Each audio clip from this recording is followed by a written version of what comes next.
Good afternoon friends. आज आपण चालू करतोय इनॅक्युलिटी, असमानता. क्लिअर आहे का? याच्यामध्ये हे जे चॅप्टर आहे हे सर्व स्पर्धा परीक्षांसाठी फार महत्त्वाचं आहे. कारण MPSC घ्या, UPSC घ्या किंवा कंबाईन घ्या तर सर्वांना हा क्वेश्चन येतोच. आणि आत्ताची UPSCला जी 1 जूनला नाही जुलैमध्ये एक्झाम झाली होती आत्ता UPSC, तर तिलासुद्धा ह्यावर एक क्वेश्चन होतात UPSCला. क्लिअर आहे का? आपण याचं जरा सिम्पल बेसिक बघू. क्लिअर आहे? तर इनइक्वलिटीमध्ये काय आहे? तर या प्रकारचे आपण उदाहरणं बघत असतो. या प्रकारचे उदाहरणं देतात आणि हे सिम्बॉल वापरलेले जातात. हे सिम्बॉल म्हणजे काय? आपण हे दैनंदिन जीवनात नेहमी वापरत असतो. दैनंदिन जीवनात वापरत असतो म्हणजे नेमकी काय की हे आपण म्हणजे प्रॉपर असं न वापरता आपण याची ह्या तुलनेमध्ये वापरत असतो. हे जे सिम्बॉल आहे हे तुलनेत वापरत असतो. म्हणजे काय की जेव्हा आपण एखादी गोष्ट बाजारात खरेदी करायला जातो, एखादा शर्ट घ्यायचा आहे, ड्रेस घ्यायचा आहे, टॉप घ्यायचा आहे, तेव्हा आपण काय करतो? तुलना करतो. हे जे साईन वापरतो आपण तुलनेसाठीच वापरतो. म्हणजे याच्यापेक्षा हा बेटर आहे, याच्यापेक्षा हा बेटर आहे. तुम्ही आता लग्नामध्ये पण जेव्हा तुम्ही मुली बघाल तेव्हा काय होतं की नाही हा नको, तोच चांगला होता, तो नाही हा चांगला होता, असं बघत असतं. म्हणजे आपण काय करतो? तुलना करत असतो नेहमी. क्लिअर आहे का? तुलनेमध्ये आपण नेहमी ह्या प्रकारचे बोलीभाषेत आपण म्हणत असतो की याच्यापेक्षा हा बेटर. म्हणजे काय? आपण हे चिन्ह वापरत असतो. मग हे चिन्ह फक्त त्याच दृष्टीने नाही तर उंची, वजन, वय या गोष्टीत वापरत असतो. समजा मी म्हटलं की एचं वजन बी पेक्षा जास्त आहे. एचं वजन जास्त आहे म्हणजे मी ए इकडे लिहील आणि बी इकडे. बरोबर आहे का? म्हणजे काय? ज्याच्या साईडला 2 तोंड तो मोठा. हे आपण जस्ट नॉर्मल असं लक्षात ठेवलंय की म्हणजे याच्यामध्ये काय? ए मोठा आणि बी लहान. ते जर मी इथं केलं डी आणि सी मध्ये, तर मोठा कोण आणि छोटा कोण? डी मोठा आणि सी छोटा. मी जर असं म्हटलं ई आणि एफ इज इक्वल टू, याचा अर्थ काय? कोण छोटा आणि कोण लहान? याचा अर्थ दोन्हीही सारखे. याचा अर्थ काय? दोन्हीही सारखे. आणि ह्याच गोष्टीला आपण काय म्हणतो? 100% बरोबर. 100% बरोबर म्हणजे काय? याच्यात कोणतीही याच्यामध्ये कोणतीही पॉसिबिलिटी क्रिएट नाही होत किंवा कन्फ्युजन क्रिएट नाही होत. एक तर ए मोठा ना तर एच मोठा, बी लहान तर बीच लहान. क्लिअर आहे? डी मोठा तर डी मोठा, सी लहान तर सी लहानच. आणि ई आणि एफ एकदम एकमेकांच्या इक्वल आहे. क्लिअर आहे? पण जर आपण हे इनडिफायनाइट साईन बघितले तर यांच्यामध्ये ना पॉसिबिलिटी क्रिएट होते. याच्यामध्ये ना क्लिअर काही दिसत नाही. क्लिअर काही दिसत नाही म्हणजे काय? समजा मी इकडं ए केला आणि ह्या बाजूला बी केला. ह्याचा अर्थ काय असतो? बी एकतर मोठा आहे किंवा समान आहे. म्हणजे काय होतं? आपण या टायमाला 2 शक्यता बोलत असतो. बरोबर? सेम तसंच इथं मी सी आणि डी घेतला तरी याचा अर्थ काय होतो की डी एक तर लहान आहे किंवा बरोबर आहे. तो पण चांगला. असं हा पण बरोबर आणि तो पण बरोबर. म्हणजे साबण घ्यायला गेलो, याचा पण वास छान होतोय, याचा पण वास छान होतोय, कोणता घेऊ मग आता? ही झालं कन्फ्युजिंग स्टेट. तेव्हा आपण हे वापरतो. आणि आपण घरूनच येतो, नाही मला लक्सच घ्यायचं आहे, नाही मला संतूरच साबण घ्यायची. संतूर साबण घ्यायची का? की संतूर मम्मी व्हायचंय.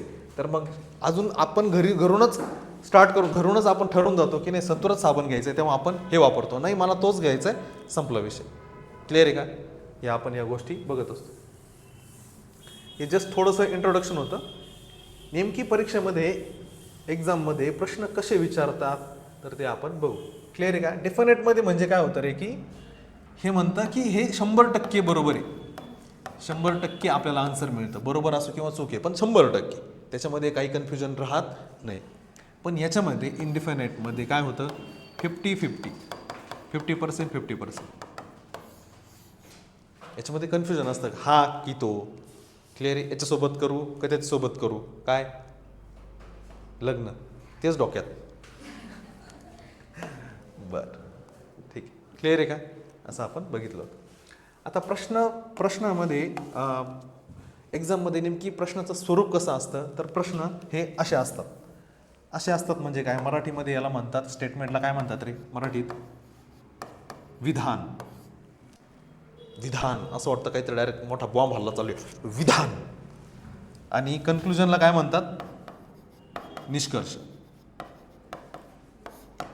प्रश्नाचं स्वरूप असं असतं की आपल्याला हे निष्कर्ष ह्या विधानाच्या आधारे, या स्टेटमेंटच्या आधारे हे निष्कर्ष चूक आहे की बरोबर आहे हे सांगायचं असतं. आणि मग ऑप्शन असतात फक्त निष्कर्ष 1 बरोबर, फक्त निष्कर्ष 2 बरोबर, ऑप्शन नंबर 3 दोन्ही निष्कर्ष बरोबर आणि ऑप्शन नंबर 4 निष्कर्ष दोन्हीही चुकीचे. असे ऑप्शन असतात. मी ऑप्शन नाही घेतले, मी फक्त स्वरूप सांगतोय तुम्हाला. क्लिअर आहे का? अशा प्रकारचे क्वेश्चन असतात. तर याच्यासाठी आपण एक कन्सेप्ट बघणार आहे. आता जनरली काय होतं, जेव्हा हे क्वेश्चन बाकीचे शिक्षक किंवा जे कोणी असेल ते सोडून देतात ना, तर काय करतात, याला आहे ना नंबरिंग देतात.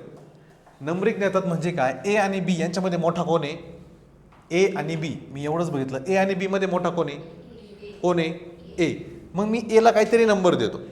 एला समजा मी नंबर दिला 10 आणि बी लहान आहे म्हणून बीला नंबर दिला मी 9 देतो, 8 देतो. क्लिअर आहे, 9 दिला. आता मला सांगा बी आणि सी मध्ये मोठा कोण आहे, बी. बी मोठा आहे म्हणजे मला सी काय, सीची जी व्हॅल्यू आहे ती लहान घ्यावं लागेल. बी मग सीची व्हॅल्यू घेतो 8. क्लिअर आहे का? आता सी आणि ई मध्ये मोठा कोण आहे, ई. आता बघा काय होतं, आता मी सी 8 आहे म्हणून ई 9 घेऊ शकतो, 10ही घेऊ शकतो आणि 12ही घेऊ शकतो. आता झालं काय माहिती आहे का, ए नेमकी ए ई पेक्षा मोठा आहे असं 9 अंक घेतलं तर कळतं. तेच जर ए 10 आहे आणि जर आपण ईला 10 घेतलं तर ए आणि ई समान आहे हे सांगतं. आणि तेच आपण जर 12 घेतलं तर हे सांगतं की ए लहान आहे आणि ई मोठा आहे. क्लिअर आहे का? हे कन्फ्युजन क्रिएट करतं. त्यामुळं आपण ह्या नंबरिंग मेथडने किंवा हे व्हॅल्यू पुट करून आपण हे उदाहरणं सोडवणार नाही. आपण परीक्षेच्या दृष्टीने परीक्षेत आपण हे उदाहरण सोडवणार आहे. त्यामुळं आपला स्पर्धा परीक्षेचा ॲप्रोच असला पाहिजे, जो दृष्टिकोन आहे तो स्पर्धा परीक्षेच्या दृष्टीनेच असला पाहिजे. मग सर तुम्ही हे सांगताय, मग नेमकी सोडवायचं कसं, तर त्याला एक कन्सेप्ट आहे, तिला म्हणतात, काय म्हणतात तिला, गेट कन्सेप्ट. काय म्हटली? हां, आन्सर नाही सांगितलं कारण आपण अजून कन्सेप्ट बघितली नाही ना. जेव्हा कन्सेप्ट बघणार तेव्हाच आपण आन्सर सांगणार. बरोबर आहे ना? ठीक आहे. आता इकडं जरा खाली आलं, उसको हम मिटा डालते हे.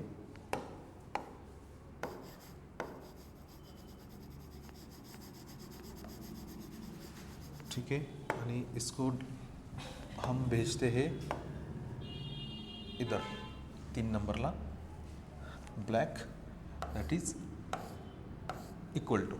ओके, बघ गेट कन्सेप्ट काय आहे. गेट कन्सेप्ट म्हणते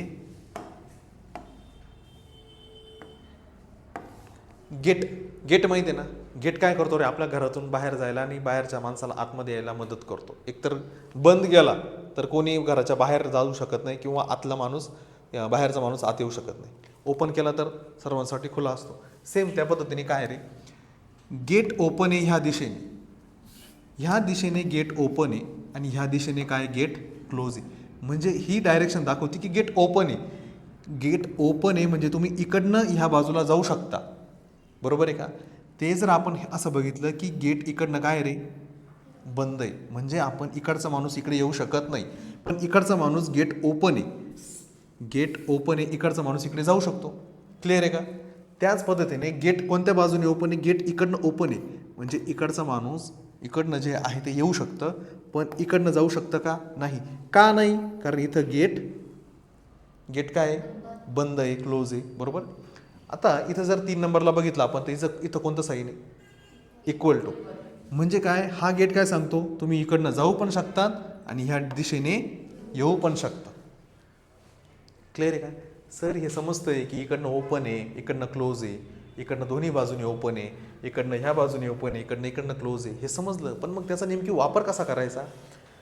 वापर करण्यासाठी आपण बघू, मागचं जे स्टेटमेंट बघितलं ते हे सर्वांनी लिहून घेतलं का, गेटचं हे कन्सेप्ट लिहून घ्या. गेट ओपन, ह्या बाजूने गेट ओपन आहे, इकडनं क्लोज आहे, इकडनं पण ओपन आहे, इकडनं क्लोज. पण यामध्ये इकडनं पण ओपन आणि इकडनं पण ओपन, म्हणजे दोन्ही बाजूने आपण ये जा करू शकतो. घ्या लिहून. याला म्हणतात गेट कन्सेप्ट. ओके.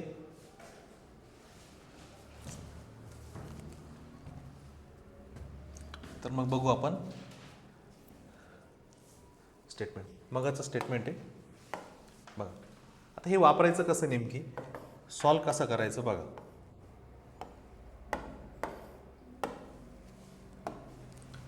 स्टेटमेंट दिलंय, विधान दिलेलं आहे ABCE. ओके. आणि यांच्यामध्ये सिम्बॉल दिलेले आणि आपल्याला कन्क्लुजन दिलेलं आहे A is greater than E आणि सेकंड आहे B is greater than A. Clear आहे का? आपण एक गोष्ट बघितलं की याला आपण नंबरिंग देणार नाही. क्लिअर आहे का? ओके. मग हे सोडवायचं कसं? आपण जस्ट एक कन्सेप्ट बघितली, गेट कन्सेप्ट. गेट कन्सेप्ट यामध्ये काय होतं की स्टेटमेंट म्हणतं, ह्या स्टेटमेंटच्या आधारे मी तुम्हाला मगाशी सांगितलं की याला 4 ऑप्शन दिलेले असतात. क्लिअर आहे? 1 बरोबर, 2 बरोबर, 2 चुकीचे आणि 3ही बरोबर, अशा 2ही बरोबर, अशा पद्धतीने. आता बघा याच्यामध्ये कन्क्लुजन म्हणतं माझ्याकडे बघा मी तुम्हाला उत्तरापर्यंत घेऊन जाईल. निष्कर्ष म्हणतो माझ्याकडे बघा मी तुम्हाला उत्तरापर्यंत घेऊन जाईल. नेहमी ह्या प्रकारचे उदाहरणं बघताना सर्वात प्रथम बघायचं ते निष्कर्ष बघायचे, कन्क्लुजन बघायचं. क्लिअर आहे का? आता मला सांगा, हे जे सिम्बॉल आहे हे कोणाच्या बाजूनी ओपन आहे? ए कडे ओपन आहे की ई कडे ओपन आहे? ए कडे ओपन आहे. क्लिअर आहे? आणि आपल्याला हे माहिती आहे की ए कडे ओपन आहे म्हणजे आपण इकडनं इकडे जाऊ शकतो, पण इकडनं इकडे येऊ शकत नाही. का? इकडनं गेट क्लोज आहे. बरोबर. आपण बघायचं ए कडून ई कडे सर्वात प्रथम जाता येतं का? ए कडून ई कडे जाता येतं का? ए कुठे आहे? इथे. ई कुठे? इथे. मी काय म्हटलं, हे निष्कर्ष सांगते आपल्याला. निष्कर्ष म्हणतो कसं बघायचं, तर असं बघ, ए कडून ई कडे. ए इथे आहे आणि ई इथे. सर्वात प्रथम काय चेक कर, जाता येतं का? गेट ओपन आहे. ओके. बी पर्यंत आलो, गेट ओपन आहे. सी पर्यंत आलो, आपल्याला जायचं कुठपर्यंत आहे? ई पर्यंत. ए पासून बी पर्यंत येता आलं, गेट ओपन आहे. बी पासून ई पर्यंत, बी पासून सी पर्यंत येता आलं, गेट ओपन आहे. पण सी पासून पुढे जाता येत नाहीये. का? कारण गेट बंद आहे. जर गेट बंद आहे म्हणजे आपण तिथपर्यंत पोहोचू शकत नाही. पोहोचूच शकत नाही, त्याच्यामुळे आपण त्याच्या बाबतीत काहीच म्हणू शकत नाही. म्हणून हा निष्कर्ष क्लिअर आहे का? समजतंय का? आपण सेकंड निष्कर्ष बघू. दुसरा निष्कर्ष काय म्हणतो? आता मला सांगा, आपण ए कडून बी कडे बघायचं की बी कडून ए कडे बघायचं? हा, बी कडून ए कडे बघायचं. बी कडूनच ए कडे का बघायचं? कारण गेट कोणाच्या बाजूने ओपन आहे? हा, गेट कोणाच्या बाजूने ओपन आहे? बीच्या बाजूने ओपन आहे. हे समजून घ्या, फार महत्त्वाची गोष्ट ही. क्लिअर आहे का? बाकीच्या सेशनला, बाकीच्या याला फार वेगवेगळ्या पद्धतीने शिकवलं जातं.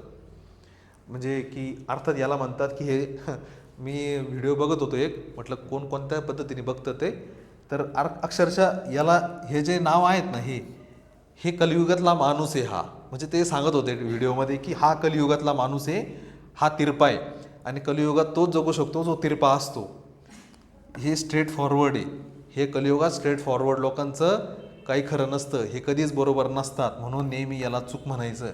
अरे मला इतकं हसू येत होतं काय, अरे काय हे तुम्हाला, म्हणजे विद्यार्थ्यांना शॉर्टकटच्या नादात तुम्ही काही पण शिकवताय. शॉर्टकटमुळंच तो राहतच नाही, उलट मुलांमध्ये तुम्ही कन्फ्युजन क्रिएट करता. त्याच्यामुळे यांच्या नादी लागायचं नाही. क्लिअर आहे का? बघा, हे समजलं का तुम्हाला? गेट कोणाच्या बाजूने ओपन आहे?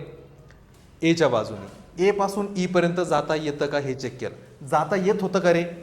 नाही. बघा, ए पासून बी पर्यंत आलो, बी पासून सी पर्यंत आलो, पण पुढे काय? गेट क्लोज आहे. म्हणून हा निष्कर्ष 1 नंबर चुकीचा. बरोबर. आता निष्कर्ष 2 बघितला आपण. बघायचं कसं हे कळालं. नेहमी आधी कुठं बघणार? आधी निष्कर्षच बघणार, आधी आपण कन्क्लुजन बघणार. क्लिअर आहे? आपण बी कडून ए कडे बघणार की ए कडून बी कडे, एवढंच सांगा. बी कडून ए कडे. बी कडून ए कडे का? की गेट कोणाच्या बाजूने ओपन आहे? बीच्या. ठीक आहे. मग मी बघितलं की बी कुठे? बी इथे. जायचं कोणाकडे? ए पासून. बी पासून ए पर्यंत जायचंय. जाता येतंय का रे मला बी पासून ए पर्यंत? नाही जाते. का? कारण गेट बंद आहे. म्हणून हा निष्कर्ष चूक. आणि आपल्याला डायरेक्ट असं पण कळतंय की याच्यामध्ये ए मोठा आहे बी लहान आहे, याच्यामध्ये काय दिलेलं आहे? बी मोठा आणि ए लहान आहे. म्हणजे असं पण धडधडीत चुकीचंच आहे. क्लिअर आहे का? इथपर्यंत कळालं का? हे कळालं का? म्हणजेच काय रे, याचं उत्तर काय येईल? दोन्ही निष्कर्ष, दोन्ही कन्क्लुजन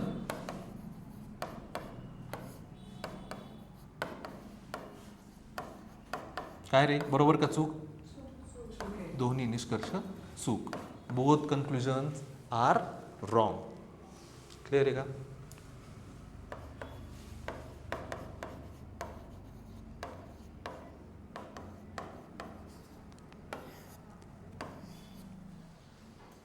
हे आपलं पहिलं उदाहरण होतं. क्लिअर आहे का? हे MPSCला विचारलेला क्वेश्चन घेतलेला होता मी, हा पहिलाच. हा MPSCला विचारलेला प्रश्न आहे. ओके, आता आपण हळूहळू हळूहळू एक एक स्टेप आपण पुढे जाणार. घ्या लिहून.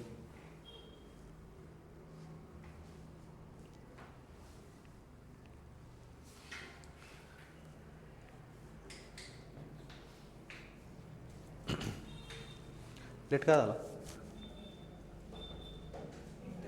इंटरव्ह्यू कुठं? मायक्रोसॉफ्ट. मग मुंगी मुंग्यांचं कडू बनवते काय? मुंग्यांचं कडू बनवते. बरं, ठीक आहे. लिहिलं लिहिलं का? लिहिलं. जायचं पुढं. नेक्स्ट.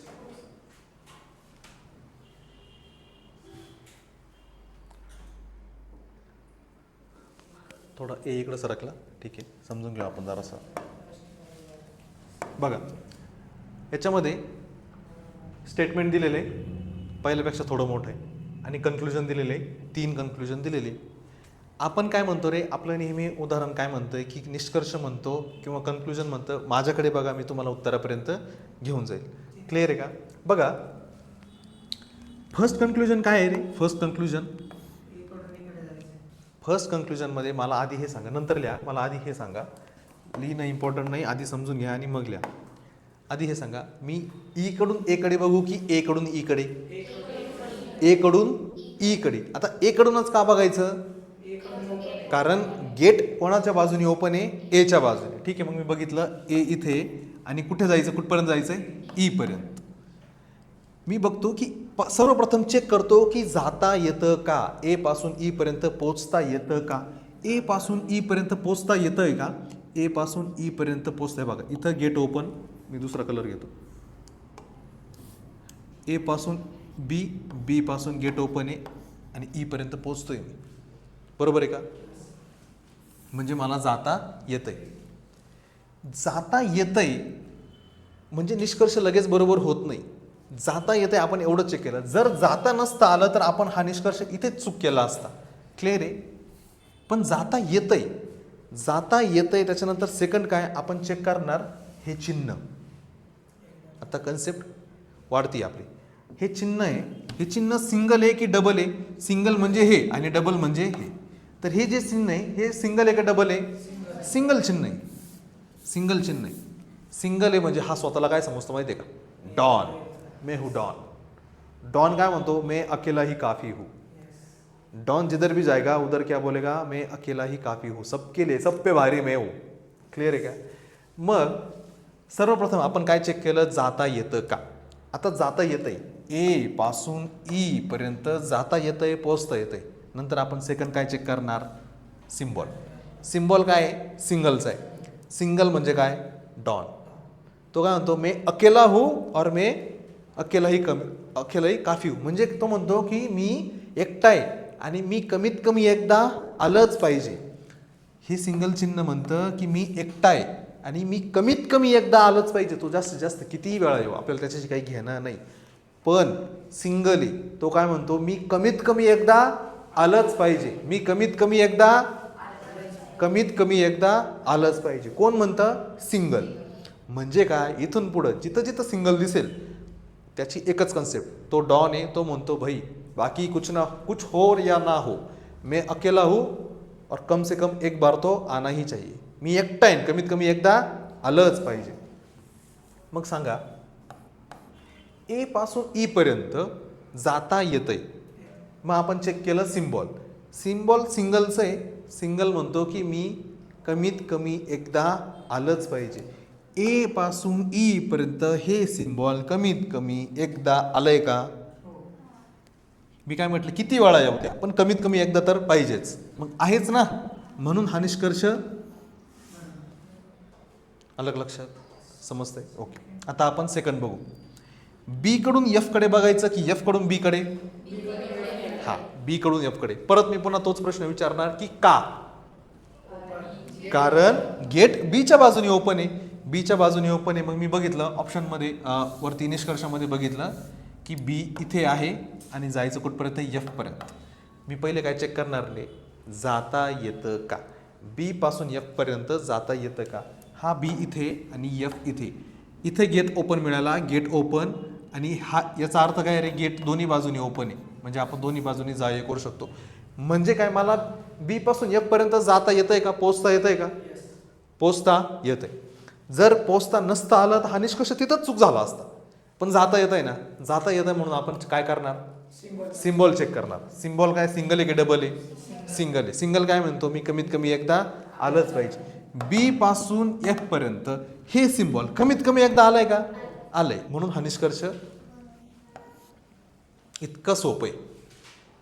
येते का लक्षात? आता काय, डी कडून ई कडे की ई कडून डी कडे?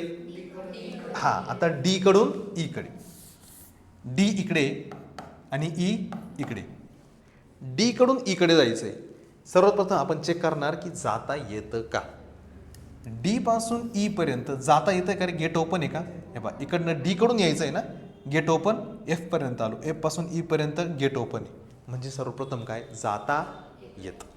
जाता येतं. चिन्ह सिंगल आहे की डबल आहे? सिम्बॉल सिंगल आहे. सिंगल काय म्हणतो, मी एकटा आहे आणि कमीत कमी एकदा आलंच पाहिजे. ह्या पूर्ण याच्यामध्ये कमीत कमी एकदा आलाय का? आलाय, म्हणून हा निष्कर्ष पण बरोबर. म्हणजे याचं उत्तर काय आलं, निष्कर्ष किंवा कन्क्लुजन सर्व निष्कर्ष बरोबर आहे.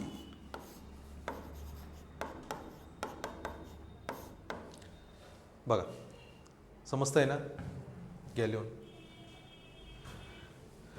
ह्याच पद्धतीने आपण कितीही मोठी सिरीज दिलेली असो किंवा किती इनइक्वलिटीची किती मोठी सिरीज दिली असो, ह्याच पद्धतीने आपण सोडवणार आहे. क्लिअर आहे का? ही कन्सेप्ट सगळ्यात बेस्ट आहे. मला लक्षात, गेट कन्सेप्ट सगळ्यात बेस्ट आहे, नेहमी लक्षात राहू द्या.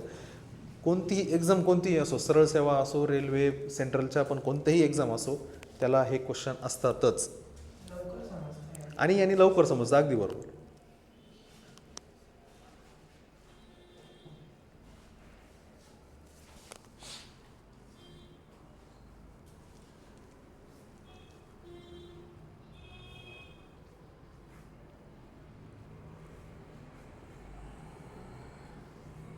झालं की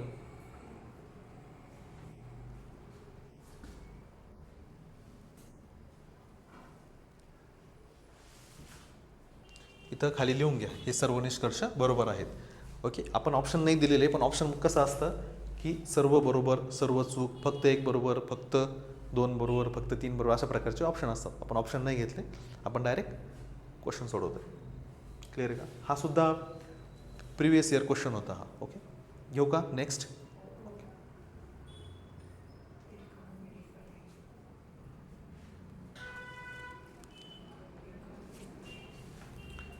क्वेश्चन लिहा. बघा, आधी समजून घ्या आणि मग नंतर लिहायला मी वेळ देतो. झालं आपल्याला. आता बघा, पहिल्या उदाहरणाला बेसिक समजून घ्यायला थोडा वेळ लागला, नंतर उदाहरण झालं थोडा कमी वेळ लागला, नंतर परत एक उदाहरण झालं थोडा कमी वेळ लागला. म्हणजे काय होतं, क्लिअर होत चालतं आपलं. क्लिअर का? याच पद्धतीने जायचं आपण. सर्वात प्रथम आपण काय चेक करणार, स्टेटमेंट बघणार की कन्क्लुजन बघणार, विधान बघणार की निष्कर्ष बघणार? निष्कर्ष. क्लिअर आहे का? आता निष्कर्ष पहिला काय आहे, हा, कुठून कुठं बघणार? निष्कर्ष एक आहे, एक नंबरचं काय आहे, कुठून कुठं बघणार आपण? ए कडून ई कडे. ए कडून ई कडे बघणार. मी बघितलं ए इथे आणि ई इथे. सर्वप्रथम काय, ए कडून ई कडे जाता येतं का? ए कडूनच ई कडे बघणार आहे का? कारण गेट कोणाच्या दिशेने ओपन आहे? एच्या दिशेने, म्हणून ए कडून ई कडे जाता येतं का हे बघायचंय. ए इथं आणि ई इथे, बरोबर आहे का? आपण चेक करणार की जाता येतं का, पोहोचता येतं का. ए पासून बी पर्यंत, बी पासून सी पर्यंत, सी पासून ए पर्यंत सर्व ठिकाणी मला गेट काय मिळाले रे? ओपन मिळाले. म्हणजे मी ई पर्यंत पोहोचू शकतो की नाही? पोहोचू शकतो. ए पासून ई पर्यंत मी पोहोचू शकलो. मला सर्व गेट इथे ओपन मिळाले. मी पोहोचलो तिच्या घरी. तिच्या घरचे मला ॲक्सेप्ट करतील का नाही हे कोण सांगल? सिम्बॉल. हा सिम्बॉल नाही, आता गेट ओपनच आहे ना. डबल सिम्बॉल असो किंवा असा असो किंवा सिंगल असो, हे काय इकडनं गेट ओपनच आहे ना आणि इकडनं क्लोज आहे, बरोबर का? तसंच इकडनं जरी गेलो, डबलचं जरी असलं तरी कन्सेप्ट मात्र सारखीच राहणार आहे ना. गेट इथं काय क्लोज आहे, इकडनं केलं तर काय ओपन आहे. आता हे सिंगलचं बघितलं आपण, इकडनं काय ओपन आहे आणि इकडनं काय क्लोज आहे. म्हणजे डबल आलं सिंगल आलं तर काही नाही, पण ज्याच्याकडे दोन गेट म्हणजे ज्याच्याकडे दोन तोंड ते ओपन, ज्याच्याकडे बंद आहे असं तर ते क्लोज, बरोबर? हा, तर आपण ए पासून ई पर्यंत पोहोचू शकलो का? पोहोचू शकलो. ए पासून ई पर्यंत जाऊ शकतो आपण. क्लिअर आहे. नंतर आपण काय चेक करणार रे? सिम्बॉल. सिम्बॉल हे काय म्हणतं? मी एकटा आहे, मी कमीत कमी एकदा आलंच पाहिजे. म्हणजे ए पासून ई पर्यंत, ए पासून ई पर्यंत, ए पासून ई पर्यंत हे सिम्बॉल, सिंगल सिम्बॉल कमीत कमी एकदा आलंच पाहिजे. ए पासून ई पर्यंत जाण्यासाठी हे सिम्बॉल कमीत कमी एकदा इथून इथपर्यंत कमीत कमी एकदा आलंय का? हा बघा इथं आलंय. हे काय म्हणतं? कमीत, यांचा विचारच करायचा नाही. पोचता येतंय, संपला विषय. याचं म्हणणं काय, याची कंडिशन काय आहे? हा म्हणतो मी कमीत कमी एकदा आलंच पाहिजे. कमीत कमी एकदा आलंय की नाही? आलेलं आहे. म्हणून हा निष्कर्ष समजतंय का? क्लिअर आहे का? ओके.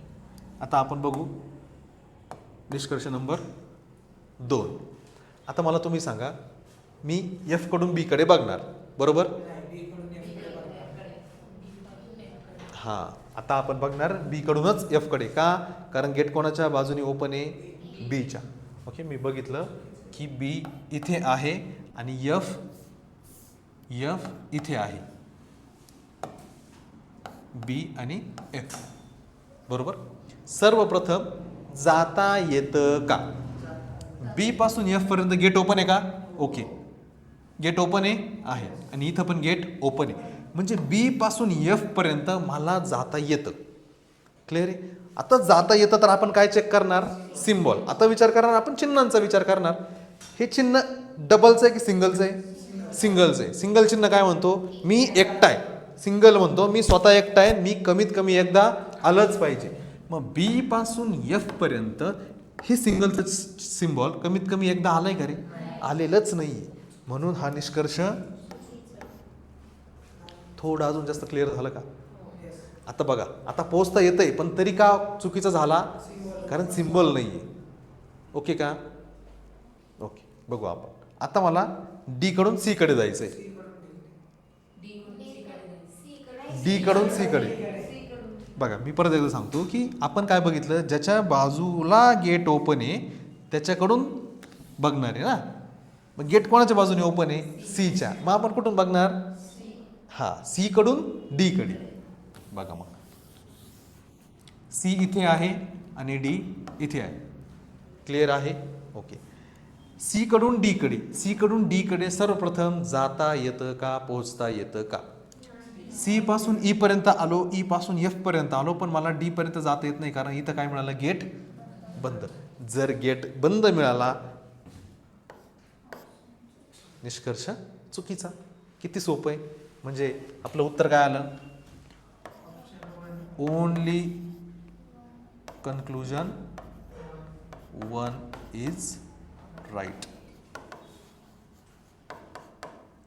फक्त निष्कर्ष एक बरोबर. समझ गए हो क्या? डोके में घुसा क्या? कोई टेंशन नहीं ना? हाँ, टेंशन कभी भी नहीं रहना चाहिए, एग्जाम में भी नहीं और लाइफ में भी नहीं.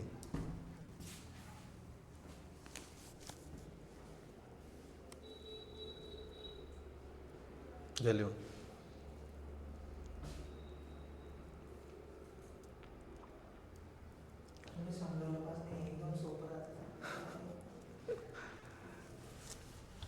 हा जो क्वेश्चन आहे SSC CGLचा. हो बरोबर. माझं पहिलं लेक्चर हेच होतं. बरोबर. पहिलं माझं डेमो लेक्चर यावरच होतं आणि मला 2-3 दिवस झाले तेव्हा एका याचा फोन आला होता की मेसेज आला होता की सर माझं रेल्वेत काम झालं आणि तो म्हणे की सर्वात जास्त क्वेश्चन याच्यावर विचारलेले होते. सेंट्रलला आहे ना काय करतात माहिती आहे का, एक मोठं ते काय करतात, समजा त्यांना 5 प्रश्न विचारायचे आहे ना, तर ते हे नाही 5 प्रश्न वेगवेगळे नाही देत सेंट्रलला. ते काय करतात माहिती आहे का, एकच स्टेटमेंट देतात मोठं आणि त्याला सब क्वेश्चन विचारतात. आलं लक्षात. तो म्हणे सर ते आपल्या ह्या कन्सेप्टनुसार इतकं सोपं गेलं ना, तर तो मला म्हणत होता सर मला पार्टी द्यायची तुम्हाला, माझं सिलेक्शन झालं आहे. त्याचं विद्युत सहाय्यक म्हणून सिलेक्शन झालं आहे. आपल्या क्लासचाच मुलगा होता, पोलीस भरतीला यायचा तो. तर मला त्यांनी मला मेसेज केला सर मला तुम्हाला भेटायचं आहे, माझं डॉक्युमेंट व्हेरिफिकेशन वगैरे झालं की मी भेटायला होतो. म्हटलं नक्की, मला इतका आनंद झाला. पण सर तुमच्या ज्या कन्सेप्टना मला फार आवडल्या आणि त्याच्यानंतर कंटिन्यू माझ्याशी बोलतो तो. म्हणजे मला पण एकदम छान वाटलं की यार नाही आपण जे क्लिअर होतं, काही राहत नाही क्लिअर आहे. हां लवकर वाटतं. हां बरोबर आहे. कारण बघा होतं काय की अभ्यास कोणालाच आवडत नाही, मुळात अभ्यास करायला कोणालाच आवडत नाही. मग एका शिक्षकाचं स्किल काय असतं की ते आवडून घेणं. आता तुम्हाला एक्झाम द्यायची म्हणून तुम्हाला अभ्यास करणंच आहे, क्लिअर आहे. आणि मला इथं शिकवायला यायचं आणि मला तुम्हाला शिकवणंच आहे. पण मग जो बॉन्ड किंवा ज्या पद्धतीने ते तुमच्यापर्यंत तुम्हाला जे पाहिजे ते मिळण्यासाठी ज्या पद्धतीने शिकवलं गेलं पाहिजे ना, ते तुमच्यापर्यंत गेलं पाहिजे. समजतंय का? ओके. याच पद्धतीने आपण सर्व चॅप्टर असेच हसत खेळत कंप्लीट करणार आहे. क्लिअर आहे का? आपल्या प्रत्येक कन्सेप्ट इतरांपेक्षा वेगळ्या असतील आणि त्यांना स्पर्धा परीक्षेचा दृष्टिकोन राहील, ॲप्रोच राहील. क्लिअर आहे. मी नेहमी सांगत असतो की एखादा क्वेश्चन सोडवायला 1 मिनिट लागत असेल ना, तर आपल्या बीकेच्या मुलाला ते फक्त 20 ते 25 सेकंदात त्यांनी गोल करून टिक करून काळा करून मिटला पाहिजे त्याचा विषय. क्लिअर आहे का? ओके. ते पण अचूक उत्तर. ओके. हे झालं लिहून सर्वांचं.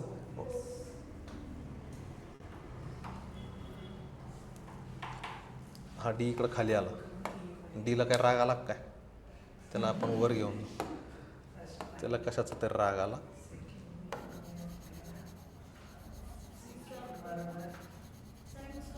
हो तुम्ही सॉल्व करा आता. हे मला उत्तर सांगा. डी आहे ना इथं. ओके इथं डी आहे.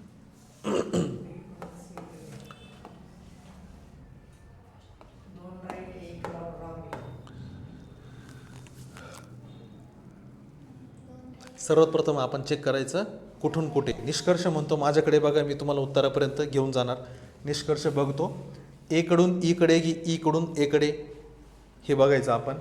त्याच्यानंतर सेम बघू आपण. चला अजून आपण डबलची कन्सेप्ट सांगितली नाही, आपण ती डबलची कन्सेप्ट सांगू आता. 2 मिनिट इकडे लक्ष द्या. मला ए सांगा. आपलं हे सिंगल चिन्हाचं झालेलं आहे, सिंगल सिम्बॉलचं झालेलं आहे. पहिला निष्कर्ष चूक आहे की बरोबर आहे एवढं सांगा. पहिला निष्कर्ष तुमच्या म्हणण्यानुसार काय आहे? बरोबर आहे असं तुम्ही म्हणताय. आपण चेक करू. करायचं का चेक? ओके. येलो नाही दिसत अजिबात. बघा ए कडून ई कडे जाता येतं का? जाता येतं का रे? ए कडून ई कडे जाता येतं का? गेट ओपन आहे का रे? आहे. म्हणजे ई पर्यंत जाता येतंय. जाता येताना आपली नेक्स्ट स्टेप काय? आपण काय कशाचा विचार करणार? चिन्हाचा, सिम्बॉलचा. हे सिम्बॉल डबलचं आहे की सिंगलचं आहे? सिंगल. आणि सिंगल काय म्हणतं? मी एकटा आहे आणि मी कमीत कमी एकदा आलंच पाहिजे. मग ए पासून ई पर्यंत हे सिम्बॉल कमीत कमी एकदा आलेलं आहे का? ओके. इथं आलेलं आहे म्हणून हा निष्कर्ष काय रे? बरोबर आहे. म्हणजे तुमच्या सर्वांचं उत्तर बरोबर आहे. अरे डी दिसला मला. त्याला आपण गायब केला भाग. ओके. आता आपण बघू डबल याच्यामध्ये काय आता फरक काय थोडा. इथं आता डबलचं चिन्ह आहे. आता मला हे सांगा, आपली कन्सेप्ट आहे तीच राहणारी. बी कडून एफ कडे बघणार की एफ कडून बी कडे? बी कडून एफ कडे. का बी कडून एफ कडे? कारण गेट बीच्या बाजूने ओपन आहे. क्लिअर आहे? हे तर क्लिअर आहे सर्वांना. सर्वप्रथम आपण चेक करणार बी पासून एफ पर्यंत जाता येतं का.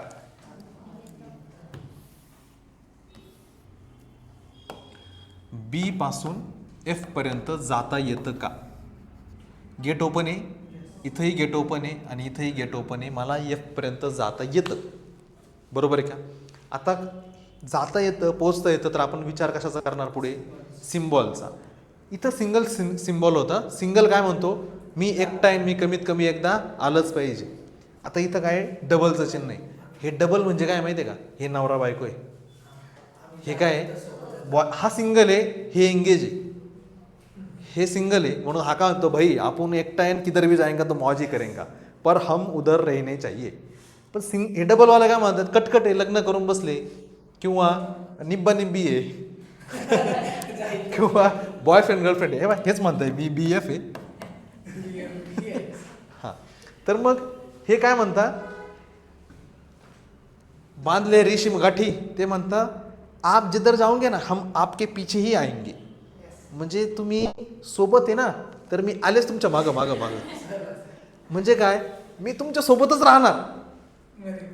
पहा, शेवटपर्यंत मी तुमच्या सोबत राहणार.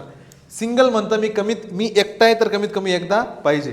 आणि डबल काय म्हणतं, मी शेवटपर्यंत तुमच्या सोबत पाहिजे. अलग लक्षात. सिंगल काय म्हणतो, मी एकटा आहे, मी कमीत कमी एकटा आलंच पाहिजे. सिंगल काय म्हणतंय, डबल काय म्हणतात, हे एंगेज काय म्हणतात, मी शेवटपर्यंत सोबत पाहिजे. तर बघू हे काय म्हणतात, शेवटपर्यंत सोबत पाहिजे. आता बी पासून एफ पर्यंत आपल्याला पोहोचता येतं, आपण चेक केलं. त्याच्यानंतर आपण विचार कशाचा करणार, सिम्बॉलचा.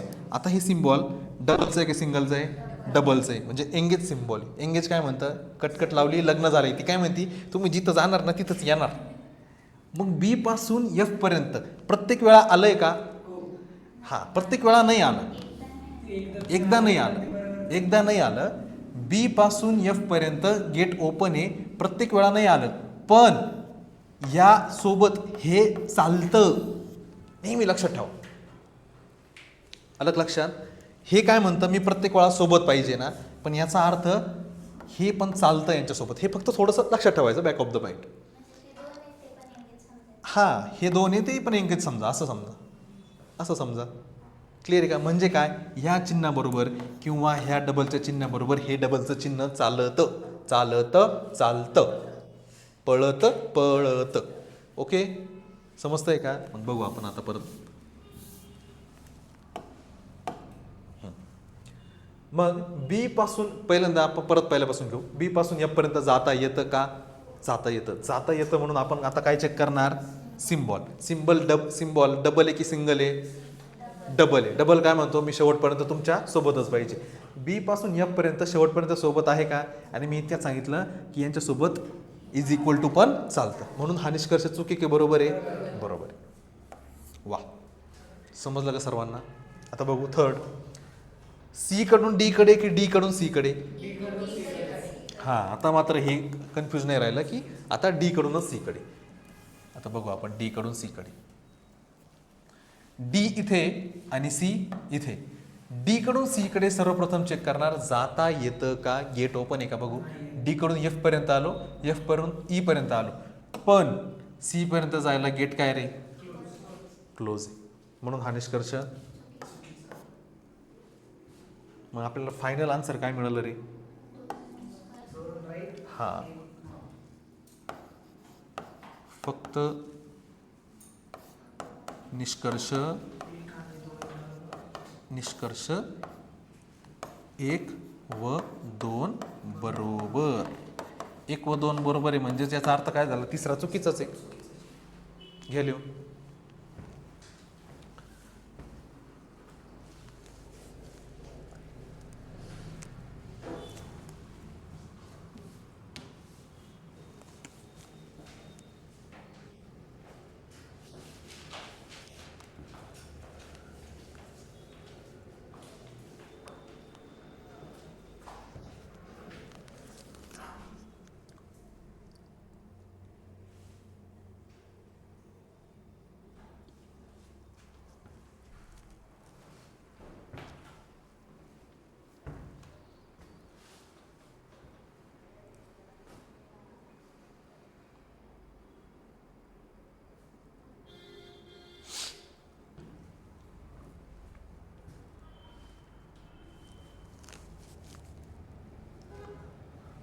ओके डन झालं लिहून काही कन्फ्युजन नाही ना याच्यात ओके आपण पुढे बघू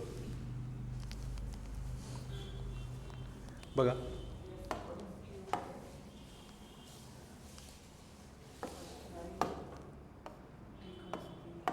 आता हे काय होतं मला समजून सांगायला वेळ लागतो पण जेव्हा आपण इंडिव्हिज्युअली लेवलवर आपण जेव्हा एकटं सोडवतो तेव्हा पटकन सोडून होतं या गेट कन्सेप्टने क्लिअर आहे का हे स्टेटमेंट हे जे विधान आहे हे याची किती मोठी आगीनगाडी राहू द्या किती लांबलचक राहू द्या 1 किलोमीटर 2 किलोमीटर नाशिकपासून पुण्यापर्यंत राहू द्या टेन्शन घ्यायचं नाही आपण काय बघतो नेहमी आपण फक्त हे डबे बघतो आपण डबे बघतो म्हणजे काय आपण आधी फक्त निष्कर्ष बघतो आधी कन्क्लुजन बघतो कन्क्लुजनच्या आधारे आपण बघतो की चूक आहे की बरोबर आहे क्लिअर आहे का बरं सांगा बरं मला काय वाटतं तुम्हाला बरं पहिलं काय म्हणणं आहे तुमचं तुमच्या म्हणण्यानुसार पहिलं चूक आहे की बरोबर आहे बरं पहिले काही म्हणतात चूक आहे काहींचं म्हणणं चूक आहे आणि काहींचं म्हणणं ठीक आहे ना बघू ना आपण चेक करू आपण चेक केलं नाही अजून मी फक्त तुमचं लिहितोय काही चूक म्हणताय आणि काही बरोबर म्हणताय सेकंड काय म्हणते सेकंड निष्कर्ष काय बरं सेकंड निष्कर्ष बरोबर आहे असं सर्वांचं म्हणणं आहे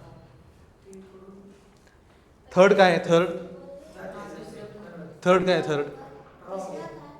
थर्ड बरं थर्डचं सर्वांचं म्हणणं आहे की चुकीचं आहे हे झालं तुमचं उत्तर आता आपण चेक करू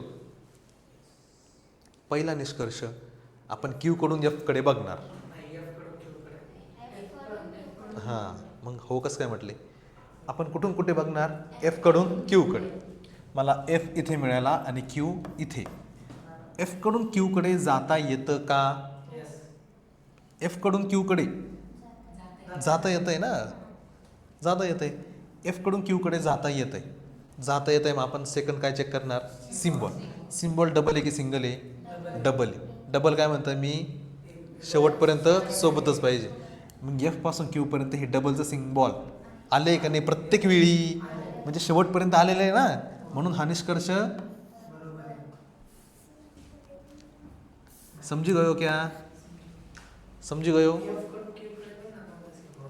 गेट कोणाच्या बाजूने ओपन आहे एफच्या मग आपण एफ कडून बघायचं ना तू क्यू कडून बघितलं तुला वाटलं गेट बंद आहे म्हणून चूक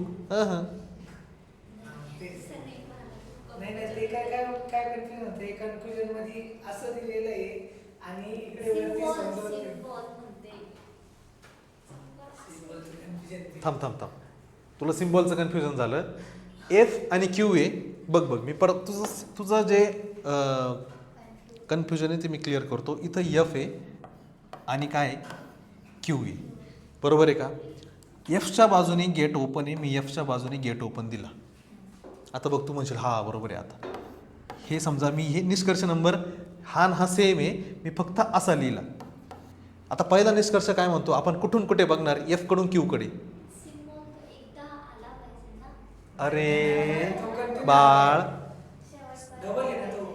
सिंगलचा आहे का डबलचा आहे तुला मला हे सांग हा जो सिम्बॉल आहे सिंगल आहे की डबल आहे ट्रिपल डबल आहे ना डबल आपण काय म्हणतो लग्न केलेलं आहे डबल काय म्हणतो लग्न केलेलं आहे हां डबल लग्न केलेलं आहे ट्रॅक्टर बरोबर ट्रॉली कायम सोबत राहणार आहे ट्रॅक्टर बरोबर ट्रॉली कायम सोबत राहणार आहे कमीत कमी एकदा कोण म्हणतं सिंगल आहे याच्या आगीपिछे कोणीच नाही मग तो बिंदास आहे तो म्हणतो मी कमीत कमी एकदा आलंच पाहिजे मी एकटा आहे मी कमीत कमी एकदा आलंच पाहिजे मी माझ्या घरात एकटा आहे तुला अडचण काय झाली मला लग्नाला बोलवायला मी काय सगळेजण येणार होतो का मी एकटं होतो ना मी आलो असतो तर काय बिघडलं असतं बघ परत लक्षात घे किती सोपं आहे लक्षात ठेवण्यासाठी डबलचं आहे ना डबल आहे म्हणजे यांचं लग्न झालेलं आहे मग ती म्हणते मी कायम तुमच्या सोबत राहणार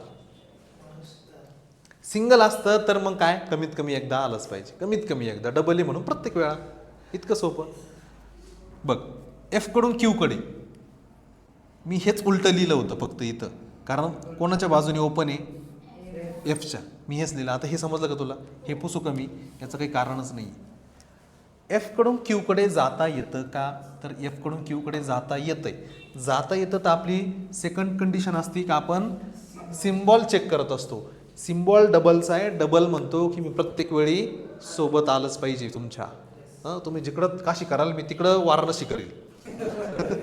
बरोबर आहे का? मग एफ कडून क्यू कडे जाता येतं, प्रत्येक वेळा डबल आलेला आहे. एफ पासून क्यू पर्यंतच बघणार. एफ आणि क्यू आहे ना, एफ आणि क्यू पर्यंतच प्रत्येक वेळी सोबत आले की नाही हे बघणार. मग आले की नाही प्रत्येक वेळी सोबत आले, म्हणून हा निष्कर्ष काय रे? राईट. तुमच्या म्हणण्यानुसार सेकंड निष्कर्ष पण बरोबर आहे. आता आपण चेक करू. सेकंड निष्कर्ष काय? आता तूच सांग मला, टी कडून पी कडे बघणार की पी कडून टी कडे बघणार? हा, आता टी कुठे आहे? इकडे, आणि पी इकडे. सर्वप्रथम आपण काय चेक करणार? जाता येतंय की नाही आपण चेक करू. टी कडून गेट ओपन आहे, जी गेट ओपन आहे के पर्यंत, सी पी ओके, म्हणजे मला पोहोचता येतंय. सर्व गेट टी पासून पी पर्यंत मला बिना किसी रुकावट के मैं पहुंच जाता हूँ उसके पास. आता बघितलं आपण सिम्बॉल. सिम्बॉल काय म्हणतात? डबल आहे का सिंगल? एवढं सांगा आधी. डबलच आहे. डबल म्हणजे काय? लग्न झालेलं आहे, ती कटकट कायम सोबत पाहिजे. क्लिअर आहे का? मग टी पासून पी पर्यंत कायम सोबत पाहिजे, प्रत्येक वेळी तिथं पाहिजे. मी त्याच्याबरोबर हे पण म्हणलो होतो, चिन्ह असं असो असं असो यांच्यासोबत इज इक्वल टू चालतं, कारण हे पण डबलचं सिंगल आहे, सिम्बॉल आहे. आलंय का? म्हणजेच काय रे? हा निष्कर्ष काय? बरोबर. तुमच्या म्हणण्यानुसार आणि माझ्या म्हणण्यानुसार निष्कर्ष बरोबर आहे. हे तर कळालं सर्वांना. आता ऑप्शन नंबर निष्कर्ष नंबर 3, कन्क्लुजन नंबर 3 तुमच्या म्हणण्यानुसार चुकीचं आहे. आपण चेक करू. मी म्हणतो बरोबर आहे, मी म्हणतो म्हणून, पण आपण मी चेक करतो कोणाचं, कोण खरं आहे कोण खोटा आहे देखेंगे. हां ठीक आहे. काय म्हणतो निष्कर्ष? सी कडून डी कडे जाता येतं का? हां, डी कडून सी कडे जाता येतं का? डी कुठे? इथे, आणि सी इथे. डी कडून सी कडे जाता येतं का आधी हे चेक करणार. गेट ओपन आहे, गेट ओपन आहे, गेट ओपन आहे, मी सी पर्यंत पोहोचू शकलो. बरोबर आहे. हे काय म्हणतं? सिम्बॉल काय? डबल आहे का सिंगल आहे? डबल आहे. डबल काय म्हणतो? मी प्रत्येक वेळा सोबत पाहिजेच, प्रत्येक वेळा पाहिजे मी, आता प्रत्येक वेळा. इथं आलेला आहे, पण इथं आलेला आहे का? आलं लक्षात? म्हणून हा निष्कर्ष चुकीचा आहे. तुमच्या म्हणण्यानुसारच बरोबर होतं.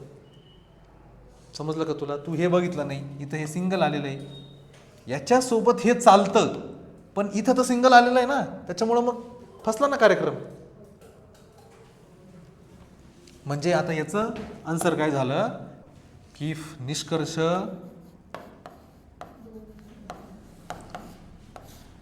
1 व 2 बरोबर. Conclusion 1 and 2 is right.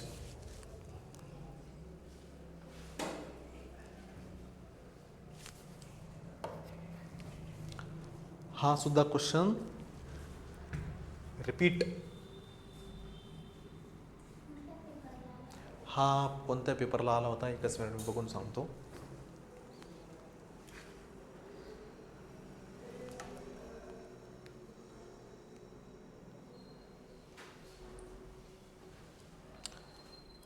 हा होता NTPC RRB. आणि हेच क्वेश्चन तुम्हाला MPSCला, राज्यसेवेला हेच क्वेश्चन तुम्हाला रिपीट होतो.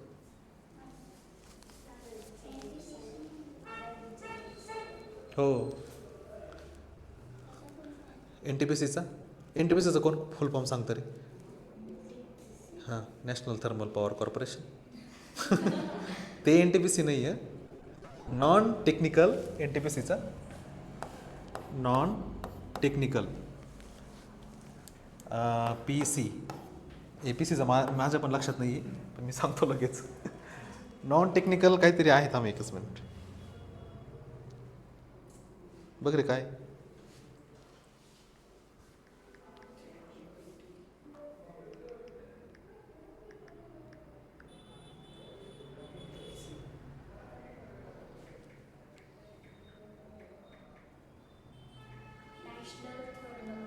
नाही, ती national thermal power corporation. Ministry of power government of India.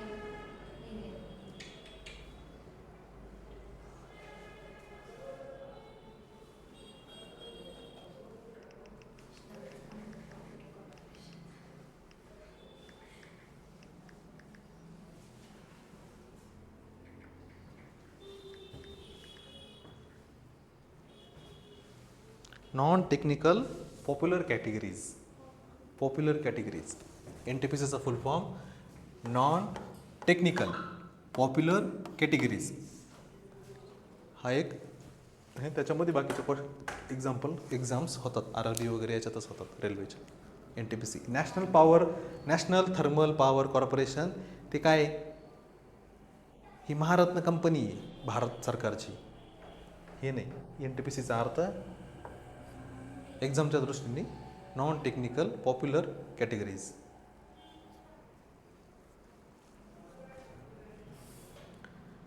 समजलं काय हे? आलं का लक्षात? ओके.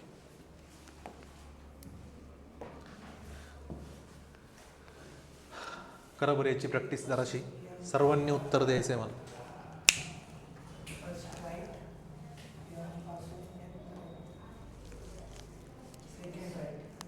असं पटकन आलं पाहिजे. सर्वांना माहिती आहे आता ट्रिक्स वगैरे सगळं माहिती आहे. पटकन उत्तर आलं पाहिजे. पटकन.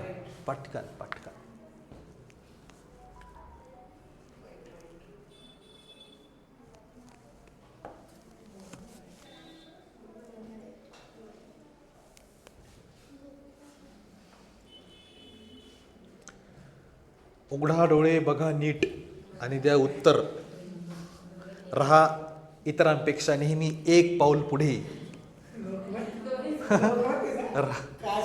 ABP माझा. रहा एक पाऊल पुढे. उघडा डोळे बघा नीट G24 तास.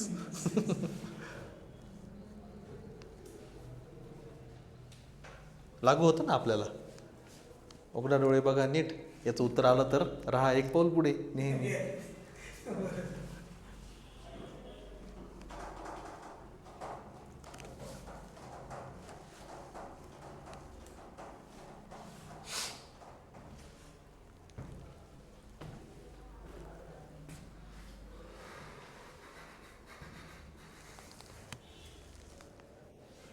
समजतंय का रे? समजतंय ना? ओके. जे एक्झामला रिक्वायर आहे, जे एक्झामला पाहिजे असताना ते 100% आपण केलंच पाहिजे.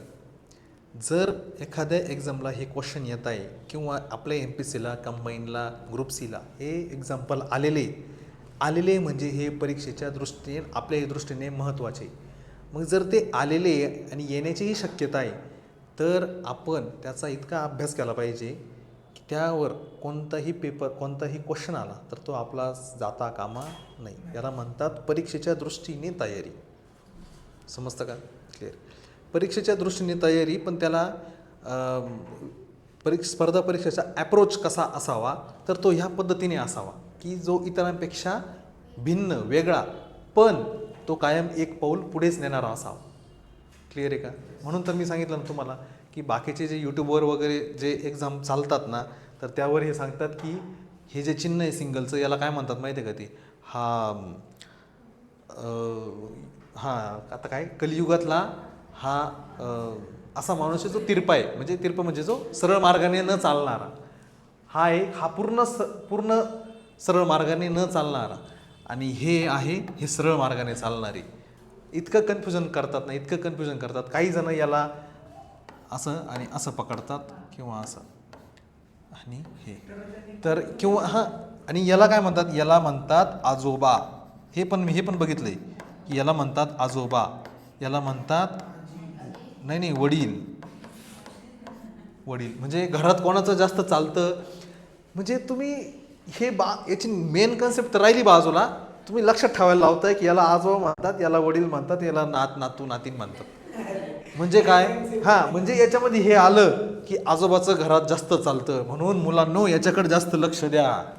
म्हणजे पोरगं लक्ष द्यायचं बाजूला राहतं, वरती नाव काढीत राहतं. याला म्हणतात आजोबा. एक्झाममध्ये तो पेपर राहिला बाजूला. याला आजोबा म्हणतात, याला वडील म्हणतात. आणि वडील आणि आजोबा आणि वडील जर एकमेकांच्या शेजारी आले तर त्यांचं जास्त पटत नाही. त्यामुळं तिथं भांडणं होतात. भांडणं झाले म्हणजे ते चुकतं असं समजून सांगतात ते. आपण अशा गोष्टींपासून लांबच राहायचं. क्लिअर आहे का? बघा मग काय म्हणणं आहे तुमचं याच्यावर? दोघे बरोबर आहे का? बरं, तुमच्या म्हणण्यानुसार 1 नंबर बरोबर आणि तुमच्याच म्हणण्यानुसार 2 नंबर हे बरोबर. ओके, क्लिअर आहे का? 5 मिनिट. तुमच्या म्हणण्यानुसार ठीक आहे, बघू आपण चेक करू.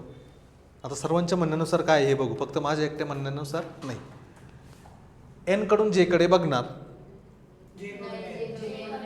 ओ जे कडून एन कडे. काय रे आपण फर्स्ट आपली काय असतं, पोचता येतं का, जाता येतं का. जे पासून एन पर्यंत जाता येतं आहे का. बघा मला सर्व गेट ओपन दिसत आहे, मी एन पर्यंत बिंदास जाऊ शकतो. एन पर्यंत गेलो मी, क्लिअर आहे. सिंगल की डबल चिन्ह, सिंगल आहे. सिंगल काय म्हणतो, मी एकटा आहे, मी कमीत कमी एकदा आलंच पाहिजे. जे पासून एन पर्यंत हे चिन्ह कमीत कमी एकदा आलंय का, सिंगलचं चिन्ह कमीत कमी एकदा आलंय का, कमीत कमी एकदा आलंय. किती वेळा येऊ, कमीत कमी एकदा आलंय ना. म्हणून हा निष्कर्ष बरोबर. इथं आपले सूत्र जमले. तुमचं बरोबर आणि माझंही बरोबर आलं. बघू आपण सेकंड चेक करू. एम कडून एन कडे की एन कडून एम कडे, हे मात्र कळलं पाहिजे की गेट ज्याच्या बाजूने ओपन त्याच्याच बाजूने आपण बघायचं. मग एम कडून एन कडे, एम कडून एन कडे जाता येतंय का, जाता येतंय. आता आपण काय चेक करणार, सिम्बॉल काय रे, डबल आहे का सिंगल आहे, सिंगल सिम्बॉल काय म्हणतो, मी एकटा आहे, मी कमीत कमी एकदा आलंच पाहिजे. मी हे सारखं म्हणून घेतो तुमच्याकडून का, हे तुमचं डायरेक्ट कायमचं लक्षात राहिलं पाहिजे, कायमचं आलं लक्षात, म्हणून मी सारखं म्हणून घेतो. जाता येतंय, हे म्हणतं मी कमीत कमी एकदा आलंच पाहिजे, तर कमीत कमी एकदा एम पासून एन पर्यंत आलाय का, हो मला इथं मिळालं आहे की कमीत कमी एकदा आलेलाच आहे. पास, माझा निष्कर्ष बरोबर. ओके का. म्हणजे याचं उत्तर काय झालं, निष्कर्ष किंवा कन्क्लुजन, निष्कर्ष 1 व 2 बरोबर. समजलं का. बघा आता तुम्हाला आठवत असेल की जेव्हा हे चॅप्टर मी चालू केलं होतं तेव्हा कळायला थोडं, यार हे काय आहे नुसतं, हे काय असे चिन्ह दिलेले. जेव्हा आपण बेसिक समजून सांगितलं तेव्हा ठीक आहे, हां अच्छा याच्यात असं असतं का. जेव्हा गेट कन्सेप्ट सांगितली तेव्हा ओके ही गेट कन्सेप्ट असे. आणि जेव्हा ॲक्च्युअलमध्ये आपण उदाहरणं बघितले तेव्हा आपलं जे असा चेहरा होता तो असं झाला, अरे हां हे असं आहे का. चेहरा खुल्ला आपला, क्लिअर आहे. खुल्ला म्हणजे एखादा विद्यार्थ्याचा चेहरा कधी खुलतो, कधी होतं जेव्हा त्याला कळतं की नाही आता हे आपल्याला जमतंय, हे वेगळ्या पद्धतीने आपल्याला येतंय. क्लिअर आहे का. अशा पद्धतीने आपण आता याच्यावरचे अजून थोडेफार उदाहरणं आणि नंतर याची आयदर ऑर कन्सेप्ट, आणि त्याच्या पुढच्या लेक्चरला आपण आयदर ऑरची कन्सेप्ट याची काही उदाहरणं घेऊ आणि आयदर ऑरची कन्सेप्ट घेऊ. आयदर ऑरची कन्सेप्ट घेतल्यानंतर परत त्याच्या पुढच्या लेक्चरला आपण शाब्दिक उदाहरणं घेऊ. शाब्दिक उदाहरणं पण फार एक्झामला विचारतात, आपण ते पण घेऊ. क्लिअर आहे का. ओके, तर काय अडचण नाही याच्यात, काही अडचण नाही कोणाला. ठीक आहे, आपण इथंच थांबू आणि आपण ओके. हां, व्हिडिओ बघणाऱ्यांना लाईक करा, शेअर करा आणि कमेंट करा. Okay, thank you.